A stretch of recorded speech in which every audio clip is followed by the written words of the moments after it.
সকলকে জানাই দুর্গাপূজার আন্তরিক প্রীতি ও শুভেচ্ছা। ভিডিওটা আপলোড করতে কিছুদিন লেট হয়ে গেলেও ভিডিওটা কিন্তু বেশ ইন্টারেস্টিং হতে চলেছে, তো প্লিজ আপনারা সবাই ভিডিওটা দেখবেন। আজ পঞ্চমী, আর পঞ্চমীর দিনেই আমাদের বাড়ির পাশে যে পুজো হচ্ছে, তো সেই পুজো প্যান্ডেলের প্রতিমা কিন্তু চলে এসেছে। আর এবছর প্যান্ডেলটাও কিন্তু বেশ সুন্দর করে সাজিয়েছেন ওনারা। তো এখন মাকে বরণ করা হচ্ছে, বরণ করার পরেই মাকে আসনে বসানো হবে। আর এই যে প্রতিমা আনা, মানে কুমোরটুলি থেকে মণ্ডপ পর্যন্ত প্রতিমাটাকে নিয়ে আসা এবং পুজো হয়ে যাওয়ার পরে প্রতিমা বিসর্জন করা, এই পুরো দায়িত্বটাই আমার হাজব্যান্ড করে থাকেন। তো এবার হয়নি কোনো কারণে, তো সেই কারণে আর কি অন্য কাউকে দিয়ে প্রতিমাটা আনানো হয়েছে, মানে অন্য কারো গাড়িতে আর কি প্রতিমাটা আনা হয়েছে।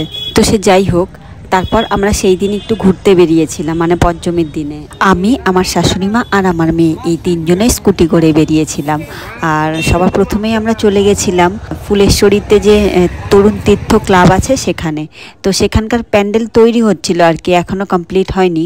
আর হবেই বা কি করে, কারণ সেদিন ছিল পঞ্চমী, এখনো হাতে দুদিন রয়েছে। তো সে যাই হোক, সেখানকার প্রতিমাটা আমরা দর্শন করে নিলাম। আর প্রতিমাটা কিন্তু দেখতে ভীষণ সুন্দর করে বানিয়েছিল। আর এই প্রতিমাটা কিন্তু বিসর্জন হবে শিলিগুড়ি কার্নিভালে। আর কার্নিভালে গুনে গুনে 10-12টা ঠাকুরই বিসর্জন হয়, তো এটাও একটা বড় ঠাকুর, সেই জন্য এটা কার্নিভালে বিসর্জন হবে। আর বলছিলাম না যে প্যান্ডেলের কাজ এখনো কমপ্লিট হয়নি, তো দেখুন ওনারা রাত জেগে প্যান্ডেলের কাজ করছেন। তারপর আমরা সেখান থেকে চলে এসেছি সুব্রত সঙ্গে। আর এই সুব্রত সঙ্ঘের পুজোটা হয় তরাই স্কুলের মাঠে। আর সেদিন সেখানে হচ্ছিল সাংস্কৃতিক অনুষ্ঠান, কারণ সেই দিনই ছিল সুব্রত সঙ্ঘের পুজো প্যান্ডেলের উদ্বোধন। আর পুজো প্যান্ডেলের উদ্বোধন না করা পর্যন্ত কিন্তু কাউকে সেই প্যান্ডেলে প্রবেশ করতে দেওয়া হয় না। তো প্রত্যেকবারই প্রায় এই পঞ্চমীর দিনে সুব্রত সঙ্ঘের পুজো মণ্ডপ উদ্বোধন হয়ে যায়, তো এবারও তাই হয়েছে। আর এই পুজো প্যান্ডেল উদ্বোধন করার জন্য এখানে এসেছেন শিলিগুড়ির যে মেয়র তিনি, আর এসেছেন কিছু লোকাল চ্যানেলের রিপোর্টার। তো সন্ধে 8টা নাগাদ পুজো প্যান্ডেল উদ্বোধন হয়ে যাওয়ার পরেই কিন্তু সাধারণ মানুষ সেই প্যান্ডেল দেখার জন্য ভিড় করেছেন। আর সেই ভিড়ের মধ্যে কিন্তু আমরাও রয়েছি, কারণ ষষ্ঠী, সপ্তমী, অষ্টমী, নবমী এই দিনগুলোতে এই পুজো মণ্ডপে ঢোকা মানে বিশাল ব্যাপার, কারণ সেই দিন এত ভিড় থাকে, লাইনে দাঁড়িয়েই প্রায় 5-6 ঘন্টা কেটে যাবে। সেই জন্য এই ক্লাবের আশেপাশে যারা থাকেন আর যারা বয়স্ক, মানে ভিড়ে ঢুকতে পারবেন না, তারা কি করেন, পুজো মণ্ডপ উদ্বোধন হয়ে যাওয়ার পরেই আর কি প্যান্ডেলগুলো ঘুরে দেখে নেন। গুড ইভিনিং সবাইকে। তো আজ ষষ্ঠী, আর আমরা আজও বেরিয়েছি। আর আজকে বেরিয়েছি আমি, আমার মেয়ে, আমার শাশুড়ি মা আর আমাদের পাশের বাড়ির একজন কাকিমা। আজকে আমরা এসেছি শিলিগুড়ি দাদাভাই ক্লাবের পুজো দেখতে। আর এই পুজোটা তো সবাই হয়তো যারা শিলিগুড়িতে থাকেন তারা জানেন যে শিলিগুড়ি একটা অনেক বড় ফেমাস পুজো। তো সেই পুজো দেখতেই আজ বেরিয়েছি, কারণ এরপরে তো ভিড়ে ঢুকতে পারবো না। আর এবারে দাদাভাই ক্লাবের পুজোর থিম ছিল আর কি সব কিছুই চলন্ত, মানে সব বস্তুই আর কি ঘড়ির কাঁটার মতো চলছে। আর এবারে কিন্তু দাদাভাই মাঠে একটা বড় মেলা বসেছে। তো দাদাভাই ক্লাবের পাশেই রয়েছে সুব্রত সঙ্ঘ, সেখানেও একটা মেলা বসে। তো এবার দাদাভাইও একটা মেলা বসেছে। দাদাভাই মাঠের সেই মেলা ঘুরে তারপর আমরা বাড়ির দিকে রওনা হই। আর আমাদের বাড়ির গলিতেই আর কি নবোদয় সংঘ, সেখানেও কিন্তু বেশ বড় করে পুজো হয়েছে। তো আমরা এবার সেখানকার প্যান্ডেলটাই দেখে নেব। এখানকার এবার থিম ছিল কর্তব্য ও দায়িত্ব, মানে একটা পিতার যে কর্তব্য আর দায়িত্ব থাকে সেটার উপরে বেস করে।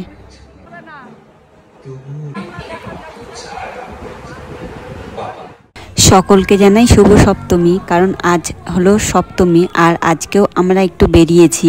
আর আজ এসেছি আমাদেরই বাড়ির সামনে যে ব্রহ্মময়ী কালী মন্দির রয়েছে, তো সেখানে। আর এই ব্রহ্মময়ী কালী মন্দিরেও কিন্তু দুর্গাপুজো হয়, তো সেই প্রতিমাটা দর্শন করতেই বেরিয়েছি। আপনারা হয়তো আমার অনেক ভিডিওতে এই ব্রহ্মময়ী কালী মন্দিরের কথা শুনেছেন। গুড মর্নিং সবাইকে। তো আজ অষ্টমী, আর আমরা সবাই সকাল সকাল স্নান ধ্যান করে রেডি হয়ে গেছি, পুজো মণ্ডপে যাচ্ছি আর কি পুষ্পাঞ্জলি দেওয়ার জন্য, মানে আমাদের বাড়ির পাশে যে পুজোটা হয়েছে সেই পুজো মণ্ডপে। তো সেখানে গিয়ে দেখি যে সবাই কত সুন্দর নতুন জামা কাপড় পরে সেজে গুজে এসেছে মাকে পুষ্পাঞ্জলি দেওয়ার জন্য।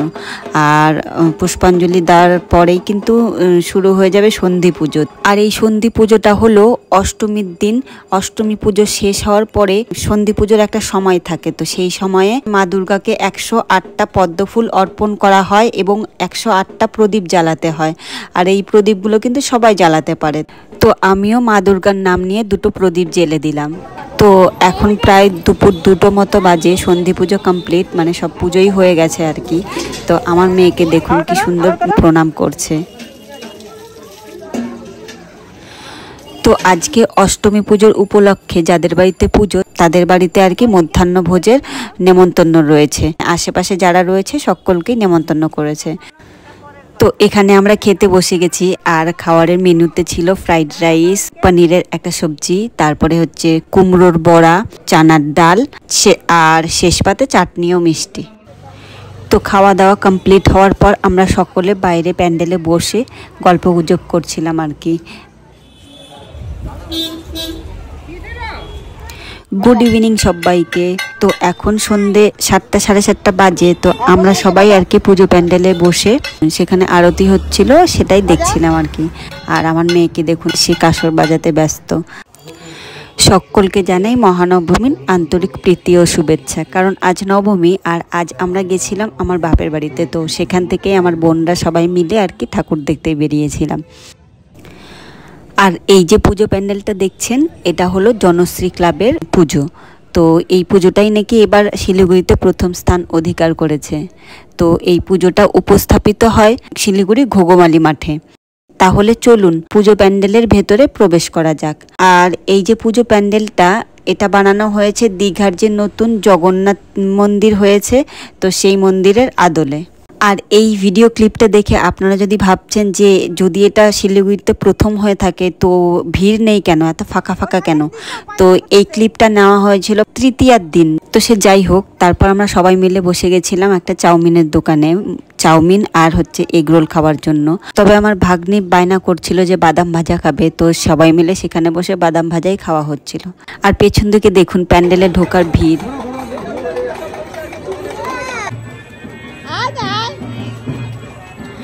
খাওয়া দাওয়া করার পর তারপর আমরা সেখান থেকে রওনা দিলাম বাড়ির দিকে। আর এই যে পুজোটা হয় ঘোগমালি, তো সেখান থেকে আমার বাপের বাড়ির দূরত্ব প্রায় পায়ে হেঁটে গেলে 20-25 মিনিট লাগে।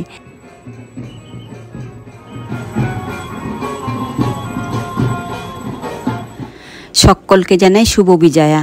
তো আজ বিজয়া দশমী। তো আমাদের যে বাড়ির সামনে পুজো হয় সেখানে এসেছি মাকে বরণ করতে।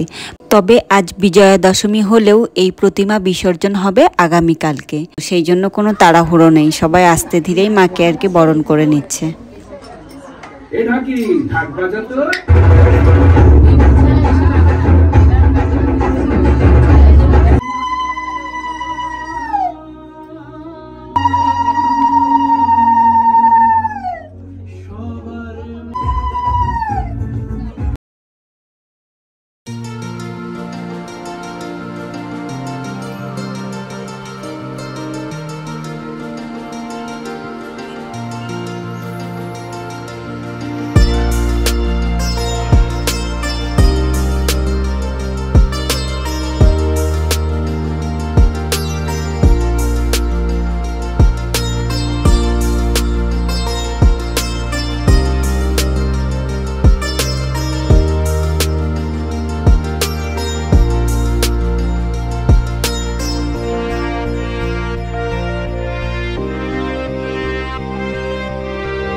আর এখানে আমি আমার মেয়ের একটা বই ঠাকুরের চরণ স্পর্শ করিয়ে নিচ্ছি।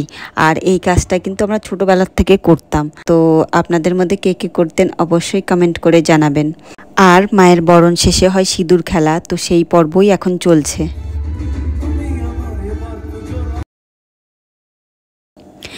তারপর আমরা সবাই মিলে কিছু ফটো এবং ভিডিওগ্রাফি করে নিলাম।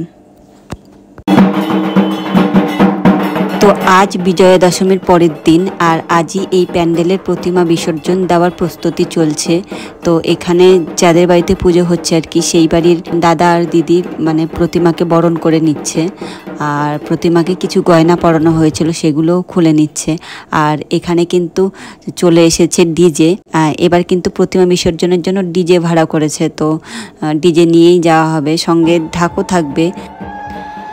আর এই প্রতিমা বিসর্জনের সময়টা এলে কেন জানি না সকলেরই মনটা খারাপ হয়ে যায়। তো যাই হোক, আসছে বছর আবার হবে এই আশা নিয়েই সবাই থাকে।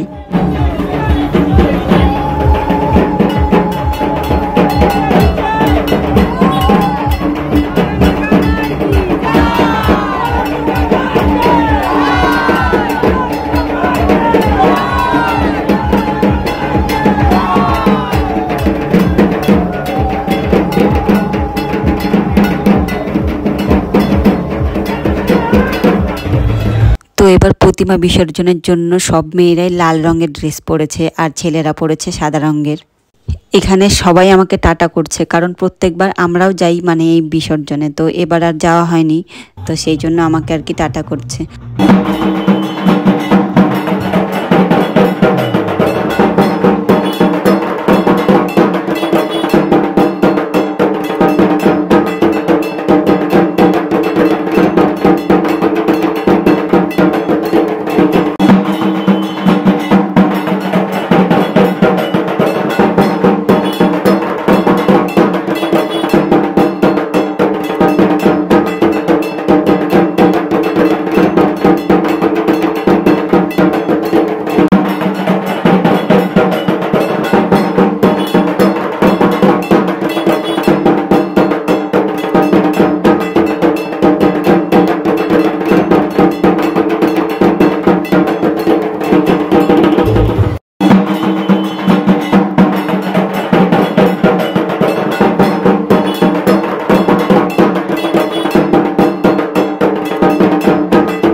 এবারের বিসর্জনে সকলে বেশ মজা করেছে, কারণ বিসর্জনে যাওয়ার আগে সকলে মিলে ধুনুচি নাচ করেছে, তারপরে অনেক বাজি ফাটানো হয়েছে, মানে বেশ ভালোই মজা হয়েছে।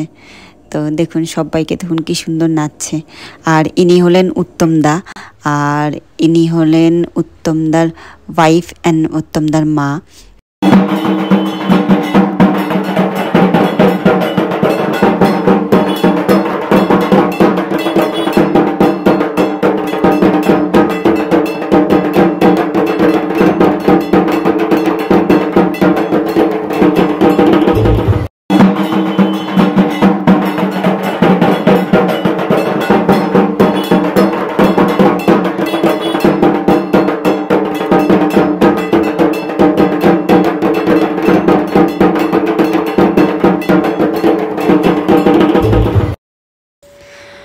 তো পুরো ভিডিওটা কেমন লেগেছে অবশ্যই কমেন্ট করে জানাবেন, আর ভালো লাগলে অবশ্যই একটা লাইক করে দেবেন। তো আসছে বছর আবার হবে। তো ভিডিওটা এই পর্যন্তই, এরপর দেখা হচ্ছে নেক্সট ভিডিওতে। আপনারা সবাই ভালো থাকবেন, সুস্থ থাকবেন এবং আনন্দে থাকবেন।